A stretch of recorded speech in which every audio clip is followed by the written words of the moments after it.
வணக்கம் நண்பர்களே. நண்பர்கள் அனைவருக்கும் இரவு வணக்கம். இன்று ஒரு புதிய தலைப்பு, அதாவது காலபுருஷ தத்துவம் என்கிறார்கள். அது அதனுடைய விளக்கம், அதன் விளைவுகள் பற்றி பார்த்து விடுவோம். காலபுருஷ தத்துவம் என்பது மேஷம் முதல் மீனம் வரை உள்ள 12 ராசிகளை குறிக்கிறது. மேஷத்தை தலையாகவும், ரிஷபத்தை முகமாகவும், மிதுனத்தை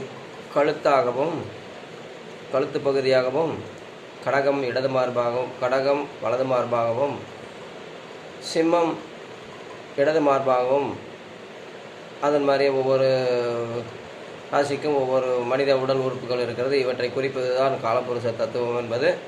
இறுதியில் அந்த முழங்கால் கீழே பாதத்தை மீனராசி கும்ப மீனத்துக்கு உரியதாகும். கணுக்கால் கும்பமும் பாதம் மீனத்துக்கும் உரியதாக கருதப்படுகிறது. நண்பர்களே, இப்பொழுது ஏன் இந்த காலபுருஷ தத்துவத்தை இப்பொழுது எடுத்துக்கொண்டமையானால், அதாவது மேஷத்திலிருந்து சிம்மம் 5வது வீடாக அமைகிறது. அந்த 5வது வீடு என்பது சிம்மம், சோதனத்தில் சிம்ம ராசியும் சூரியன் அமைவதும், அந்த இடத்தில்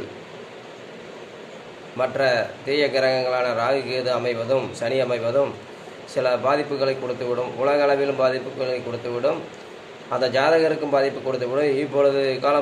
இப்பொழுது கோச்சாரத்தில் சிம்மராசியில் கேது பகவான் விட்டிருக்கிறார். இந்த கேது பகவான் கலியுகத்தை குறிப்பவர். கலியுகத்தை குறிக்கும் கிரகணம் கேது. மற்ற கிரகங்கள்லாம் மனித வாழ்க்கையை, ஆசையை, சிற்றின்பத்தை அதிகரித்து அவர்களை சிற்றின்ப பிரியர்களாக மாற்றி வழிநடத்தி சென்றாலும், இந்த கலியுக கிரகணங்களான ராகுவும் கேதுவும் சனியும் மாற்றுப்பாதையில் பயணிக்க வைத்துவிடும். அப்படி இந்த கேது பகவான் சிம்மராசியில் இருப்பது தான் கலியுகத்தை குறிக்கிறார். கலியுகத்தில் இன்று நடக்கும் அநியாயங்கள், அக்கிரமங்கள் அவற்றையெல்லாம் அழித்து தீய வகைகளை அணித்து ஞானத்தை பெற வைப்பது, நல்லவைகளை நாட வைப்பது தான் அதற்கு காரணம். இன்று உலகளாவிய போர்ச்சூழல் நடந்து கொண்டிருக்கிறது. ஈரான் ஒரு புறமும், இஸ்ரேலும் அமெரிக்காவும் மறுபுறமும் உலகத்தை அச்சுறுத்தி கொண்டிருக்கிறது. உலகத்துக்கே இன்று வாழ்வாதாரமாக இருப்பது பெட்ரோலியம் ப்ராடக்ட்ஸ் இல்லை என்றால் இன்று மனித வாழ்க்கையின் அவசியத்தை இதை வைத்தே தெரிந்து கொள்ளலாம். பெட்ரோல், டீசல், குரூட் ஆயில், இதில் மண்ணெண்ணெய் எல்லாம் இல்லை என்றால் இன்று உலகமே இயங்காது. அதெல்லாம் நெருப்பு தத்துவத்தின் கீழ் வருகிறது. சிம்மராசியும் நெருப்பு தத்துவத்தின் அடிப்படையில் அமைந்த ராசி தான்.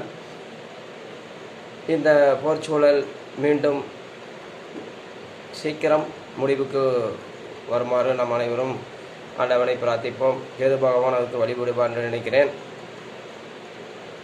வணக்கம் நண்பர்களே. வேறொரு சந்திப்பில் மீண்டும் சந்திக்கலாம். அதுவரை உங்களிடமிருந்து விடைபெறுவது உங்கள் அன்பு நண்பர்கள். சப்ஸ்கிரைப் பண்ணிக்கோங்க, லைக் பண்ணிக்கோங்க, சப்போர்ட் பண்ணுங்கள் நண்பர்களே.